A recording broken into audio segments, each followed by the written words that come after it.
Salam herkese. Bugün oğlumun kiçik toyunun ciğer akşamı üçün hazırladığımız yemeklerden birini sizinle bölüşmək istəyirəm. İlk önce inşallah ki bütün valideynlərə övladlarının xoş gününü görməyi Rəbbim nəsib etsin. Bizim evimizdə, bizim ailəmizdə bir məclis olarkən hər zaman qardaşımla birlikdə yeməklər bişiririk ocaqda. Bu bizə bir hobbi kimi gəlir. Hər zaman insanın sevdikləri ilə nəsə hazırlaması doğrudan da xüsusi bir zövq verir. İndi isə keçək video reseptimizə. İlk önce toyuqları qaynadırıq. Daha sonra suyun süzürük və ocağa başqa bir tiyan deyirik bizdə bu qaba.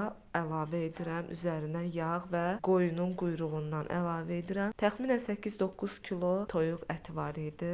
Ona isə 3-4 kilo arası soğanı doğradıq. Yarım aypara şəklində quyruq yağında qovururuq və süzdüyümüz toyuq ətlərini də bura əlavə edirik. Və birlikdə soğanla birlikdə qovurduqdan sonra üzəri üçün duzdan istiyor, paprika, yəni sevdiyiniz ədviyyatlardan istifadə edə bilərsiniz. Qeyd edim ki, ocaq yeməklərinin, xüsusilə məclis yeməklərinin dadı bir başqa olur. Rəbbim bütün evlərə xoş günlər nəsib eləsin. Siz də bu cür qazanlar evinizdə asa biləsiniz. Pomidorları da yarım aypara şəklində doğradıq. Daha doğrusu bütöv şəkildə, yumru şəkildə doğradıq. Pomidorun qalan suyunu da bura əlavə edib ocağın altını biraz qısırıq və pomidor tam bişənə qədər qovururuq.